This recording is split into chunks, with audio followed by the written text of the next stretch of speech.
Pemerintahan Prabowo Gibran ya telah bekerja mengurus rakyat selama lebih kurang 1 tahun. Nah, untuk memasuki tahun kedua ya dari 5 tahun masa jabatan Prabowo Gibran ya, Presiden Prabowo mengumpulkan seluruh menterinya ya untuk melakukan evaluasi kinerja.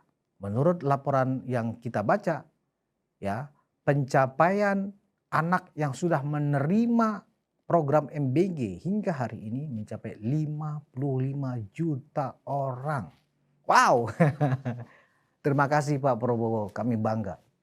Artinya secara tidak langsung ya pemerintah ya dengan perintah dari Presiden Prabowo telah memberi makan ya 8 kali penduduk Singapura. 55 juta itu lebih kurang 8 kali penduduk Singapura, luar biasa.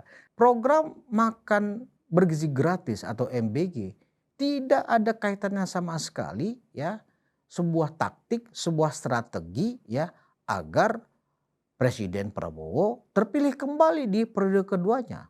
Tidak ada pikiran Presiden Prabowo untuk sampai ke hal yang dimaksudkan oleh para kritikus-kritikus itu, ya kan? Tetapi yang menarik bagi saya adalah presiden ya sangat terbuka dengan kritik, merespon dengan baik, bukan dengan marah-marah gitulah. Inilah yang menarik bagi saya ketika kekuasaan ada di tangan Presiden Prabowo.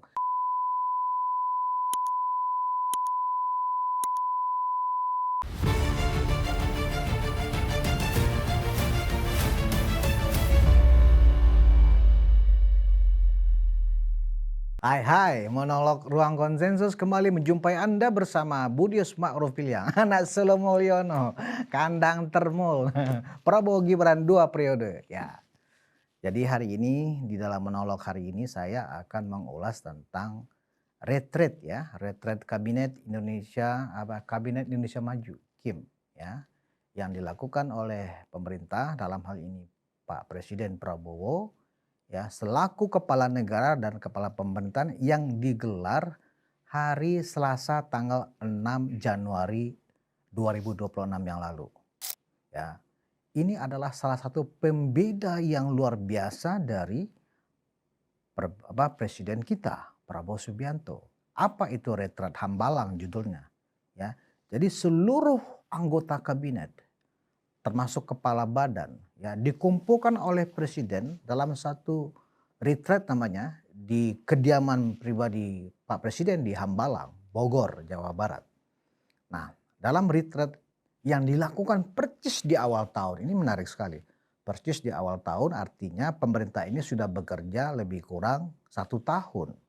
Pemerintahan Prabowo Gibran ya telah bekerja mengurus rakyat selama lebih kurang 1 tahun. Nah, untuk memasuki tahun kedua ya dari 5 tahun masa jabatan Prabowo Gibran ya, Presiden Prabowo mengumpulkan seluruh menterinya ya untuk melakukan evaluasi kinerja. Ya, ini sangat menarik tentunya. Ketika mengevaluasi kinerja berarti seluruh program-program yang sudah dilayangkan oleh presiden dan dijalankan oleh seluruh anggota kabinet akan dievaluasi secara detail ya oleh Presiden Prabowo bersama Wakil Presiden Gibran Rakabuming Raka. Ini menunjukkan suatu tanggung jawab dan kepedulian pemerintah ya dalam mengurus rakyat. Dan ini adalah membanggakan bagi kita sebagai rakyat tentunya bahwa kita benar-benar diurus oleh pemerintah yang sangat peduli ya dengan rakyatnya. Bahwa selama 1 tahun banyak kelemahan, kekurangan di sana sini itu hal yang biasa. Tetapi yang membanggakan kita adalah ada kesadaran dari Presiden Prabowo bersama jajaran kabinetnya untuk melakukan evaluasi total. Ya, menteri per menteri, kementerian per kementerian, termasuk juga para kepala badan. Nah, apa yang akan dievaluasi tentu khususnya adalah program-program andalan. Misalnya program andalan saat ini ya yang menjadi perhatian presiden secara khusus adalah makan bergizi gratis atau MBG. Ini program tidak mudah karena belum pernah kita lakukan sebelumnya. Kita tidak punya pilot project apa yang bisa dipelajari oleh pemerintah dalam mengimplementasikan program MBG tersebut. Dalam evaluasi ya yang dilakukan oleh presiden, sementara berdasarkan data-data yang diterima oleh presiden secara statistik, secara anggaran, ya, menurut ukuran presiden, pencapaian keberhasilan program MBG selama 1 tahun, ya, di angka yang fantastis kalau menurut saya, ya, di angka 99,9%, hanya 0,1 ya yang sedang dicari di mana kelemahan-kelemahan itu. Ya, kita tidak sedang mempersoalkan apakah penilaian presiden itu logis, ya, rasional atau tidak, tetapi tentu kita yakin sekali orang-orang yang bekerja di pemerintahan tentu tidak mau memberikan laporan yang ABS asal Bapak senang. Tentu data-data yang diterima oleh presiden, pencapaian yang kemudian dinilai oleh Presiden Prabowo mencapai 99,9% itu tentu berdasarkan fakta-fakta yang ada di lapangan. Nah, seberapa jauh ya selama 1 tahun pencapaian memberi makan gizi gratis kepada anak-anak usia sekolah dan juga kepada ibu-ibu yang sedang hamil. Fantastis. Menurut laporan yang kita baca, ya, pencapaian anak yang sudah menerima program MBG hingga hari ini mencapai 55 juta orang. Wow. Terima kasih Pak Prabowo, kami bangga. Artinya secara tidak langsung ya pemerintah ya dengan perintah dari Presiden Prabowo telah memberi makan ya 8 kali penduduk Singapura. 55 juta itu lebih kurang 8 kali penduduk Singapura, luar biasa. Dan ini memang pencapaian yang fantastis menurut saya. Kenapa saya bilang fantastis? Sebagai pembanding misalnya, dari hampir 50-an atau 70-an bahkan negara di seluruh dunia yang sudah menjalankan program bergizi gratis yang sejenis seperti yang kita lakukan sekarang ini ya. Kita salah satu yang fantastis itu adalah pembandingnya adalah Brazil. Dan ini selalu diulang-ulang dan saya ingatkan kembali pencapaian ini. Ya, Brazil ya mencapai 44 juta ya anak yang telah mendapatkan program makan bergizi gratis yang sejenis di negara mereka. Dibutuhkan 11 tahun untuk dibutuhkan 11 tahun untuk mencapai 40 juta. Ya. Ini luar biasa. Sementara Indonesia dengan MBG-nya hanya butuh 1 tahun ya mencapai 55 juta orang ya anak yang telah menikmati hingga hari ini program makan bergizi gratis.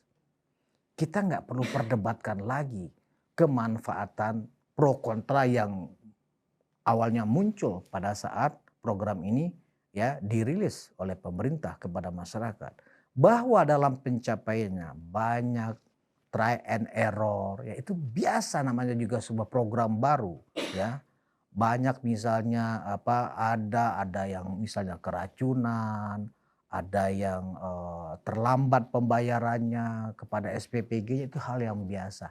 Justru itulah ya Presiden mengumpulkan seluruh menteri karena MBG itu tidak hanya melibatkan kepala Badan Gizi Nasional atau Badan Gizi Nasional, tapi juga melibatkan seluruh stakeholder ya yang mendukung pencapaian program andalan tersebut. Kenapa ini sangat serius diurus oleh pemerintah makan bergizi gratis? Karena ya Presiden Prabowo melihat ya salah satu yang perlu disiapkan untuk Indonesia ke depan adalah ya anak-anak ya yang memiliki kecukupan gizi di atas rata-rata. Jika tidak ada intervensi pemerintah di sini, kita bisa bayangkan ya anak-anak dari usia SD misalnya ya sampai SMA ya tidak semua lapisan masyarakat yang bisa mendapatkan asupan gizi dan kecukupan makan 3 kali sehari itu yang maksimal. tetapi dengan intervensi pemerintah, pemenuhan asupan gizi, kalori dan seterusnya, ya, itu minimal dibantu dengan baik.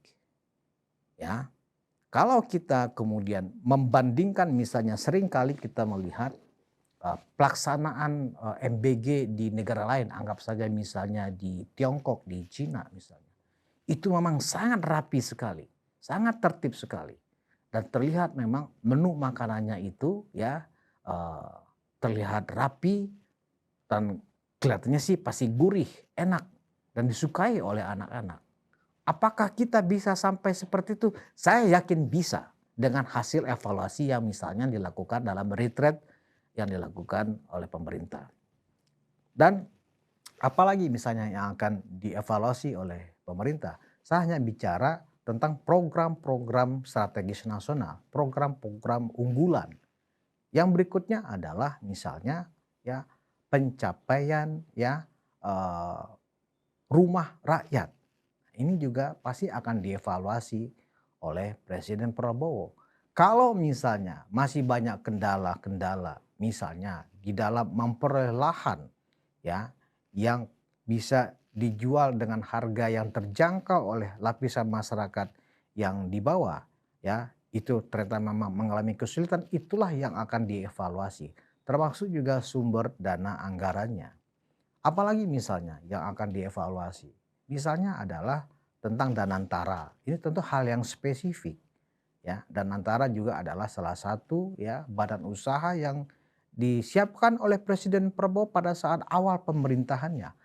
Apakah Danantara sudah mampu dalam waktu 1 tahun ini ya mencapai target-target tahunannya? Jika belum, itulah yang kemudian dikonsolidasikan ya bersama kabinet yang bertanggung jawab memang ya, secara teamwork ya, secara bersama-sama ya, di mana letak kelemahannya. Apakah memang sudah mampu menghasilkan pemasukan buat APBN atau belum, atau memang ada hal-hal yang perlu diperbaiki. Inilah konkret ya, bagaimana seorang kepala negara, bagaimana seorang kepala pemerintahan ya melototi detail ya, kementerian per kementerian, program per program, ya apa masalahnya. Nah, yang menarik juga ya di dalam pembukaan retreat Kabinet Indonesia Maju kemarin itu, ya Presiden memberikan sebuah forum yang terbuka untuk media, untuk publik maksudnya, dan ada yang tidak terbuka. Artinya apa? Memang ada hal-hal ya yang serius ya yang tidak boleh didengarkan oleh publik karena itu internal pemerintahan. Ya, tentu ya ini adalah sebagai bentuk keseriusan presiden bahwa banyak hal-hal mungkin yang kalau misalnya itu dibiarkan media mengcover pembicaraannya, hal-hal yang tidak boleh didengar, akan terjadi kehebohan di masyarakat karena mungkin itu sifatnya ya kepada anggaran misalnya, kepada misalnya bisa saja presiden memberikan teguran, ya kan nggak boleh didengar. Dan saya luar biasa, Presiden Prabowo benar-benar rapih dalam mengelola kabinetnya, mencapai target-targetnya. Pada malam puncak perayaan Natal ya tahun 2025 yang digelar awal pekan ini ya, kalau nggak salah hari Senin ya, Presiden mengabarkan bahwa ada tuduhan lah yang diklarifikasi oleh Pak Presiden. Oh, ternyata Pak Presiden ini ya ngotot menjalankan program MBG agar terpilih lagi dalam pemilihan 2029 nanti, ya kan? Nah, apa jawaban Presiden? Ya memang saya tidak pernah berpikir ya untuk apakah saya terpilih lagi atau tidak pada Pilpres 2029. Bagi saya itu adalah hak rakyat untuk memilih dan kehendak yang maha kuasa. Jadi Presiden menegaskan program makan bergizi gratis atau MBG tidak ada kaitannya sama sekali ya, sebuah taktik, sebuah strategi ya agar Presiden Prabowo terpilih kembali di periode keduanya. Tidak ada pikiran Presiden Prabowo untuk sampai ke hal yang dimaksudkan oleh para kritikus-kritikus itu, ya kan? Tetapi yang menarik bagi saya adalah presiden ya sangat terbuka dengan kritik, merespon dengan baik, bukan dengan marah-marah gitulah. Inilah yang menarik bagi saya ketika kekuasaan ada di tangan Presiden Prabowo. Ketika ada kritik yang tajam seperti itu, oh MBG pantas aja Pak Prabowo urus. Supaya nanti anak-anak itu pilih Pak Prabowo lagi supaya kita bisa tetap makan bergizi gratis. Nggak ada hubungannya. Presiden Prabowo mengatakan soal apakah saya maju lagi di 2029. Soal rakyat masih akan memilih lagi secara mayoritas saya atau siapapun, saya menyerahkan diri kepada rakyat karena rakyatlah yang memegang kedaulatan ya. Dan satu lagi, jika takdir itu memang nggak jatuh ke saya atau takdir yang maha kuasa tetap jatuh kepada saya kembali, tidak ada juga yang mampu menahannya.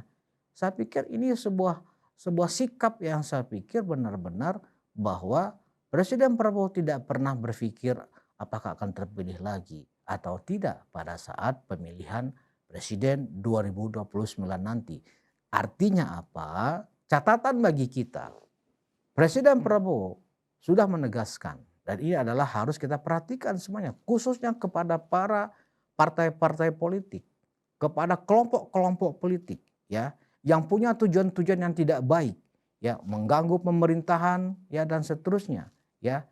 Presiden Prabowo dalam menjalankan tugas-tugasnya sebagai kepala negara, sebagai kepala pemerintahan tidak berpikir pencitraan ya untuk supaya akan dipilih kembali, enggak, itu terserah keputusan rakyat. Saya salut sekali dengan penegasan Presiden Prabowo tersebut.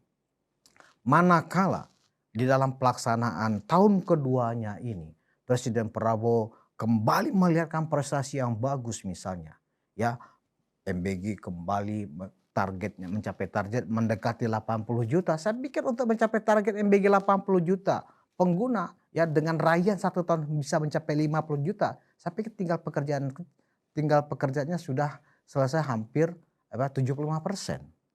Ya kan, tinggal 25% sambil membenahi dari pembenahan dapurnya, SPPG-nya misalnya, dari pemilihan bahan baku makanannya, dari misalnya soal pembayaran SPPG-nya dari pemerintah itu yang tidak tertunda misalnya, dan hal-hal lain yang perlu dievaluasi. Jadi apa yang dilakukan oleh Presiden Prabowo sekali lagi ya adalah sebuah bentuk optimisme kita kepada pemerintah bahwa pemerintah yang kita miliki sekarang di bawah kepemimpinan Prabowo Gibran ya, Kabinet Indonesia Maju benar-benar ingin Indonesia maju. Ketika 2029 Presiden Prabowo terpilih lagi bersama Prabowo Gibran sampai 2034. Artinya apa?